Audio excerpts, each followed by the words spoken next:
నమస్కారం, welcome to CM today. నేను సహస్ర. తెలుగు, తమిళం సహా పలు భాషల్లో ప్రముఖ నటుడిగా పేరుగాంచారు ప్రకాష్ రాజ్. విలక్షణ నటనకు ప్రసిద్ధి చెందిన ఆయన నెగటివ్ క్యారెక్టర్ రోల్స్ తో ప్రేక్షకులను మెప్పించారు. కేవలం నటుడిగానే కాకుండా నిర్మాతగా, దర్శకుడిగా కూడా ప్రశంసలు అందుకున్నారు. అంతేకాకుండా రాజకీయ, సామాజిక అంశాలపై కూడా సోషల్ మీడియా వేదికగా స్పందిస్తూ ఉంటారు. ఏ విషయాన్ని అయినా ముక్కుసూటిగా మాట్లాడే Prakash Raj AP deputy CM Pawan Kalyan పై ఈ మధ్య కాలంలో ఎక్కువగా విమర్శలు గుప్పిస్తున్నారు. ఇప్పుడు లేటెస్ట్ గా మరోసారి పవన్ పై ప్రకాష్ రాజ్ ఘాటుగా విమర్శలు గుప్పించారు. చిచి, ఈ రేంజ్ కు అమ్ముకోవడం అంటూ కామెంట్ చేయడం తీవ్ర వివాదాస్పదంగా మారింది.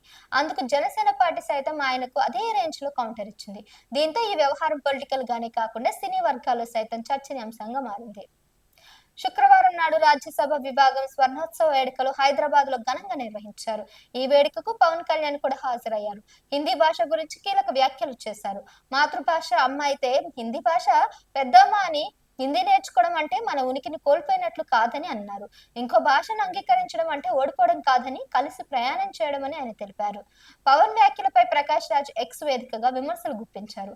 ఈ రేంజ్ కు అమ్ముకోవడం అచ్చిచ్చి జస్ట్ ఆస్కింగ్ అంటూ అందుకు గాను జనసేన శతాబ్ది ప్రకాష్ రాజ్ చేసిన పోస్ట్ పై గట్టి కౌంటర్ ఇచ్చింది. అమ్ముడుపోవడం అంటే ఇది ప్రకాష్ రాజు అంటూ ఓ వీడియోని ట్యాగ్ చేసింది. మాతృభాషను కాపాడుకుంటూ ఇతర భాషలు నేర్చుకోవడం, గౌరవించడం అమ్ముడుపోవడం కాదు. ఇతర భాషలు నేర్చుకోవడమే తప్పంటే ప్రకాష్ రాజు తెలుగు, తమిళ, హిందీ, మలయాళం భాషల్లో సినిమాలు చేయగలరా?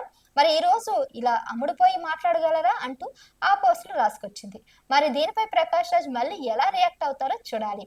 అంతేగాని మాతృభాషను కాపాడుకుంటూ ఇతర భాషలు నేర్చుకోవడం, గౌరవించడం కాదు. అసలు ఇతర భాషలు నేర్చుకోవడమే తప్పంటే తప్పు.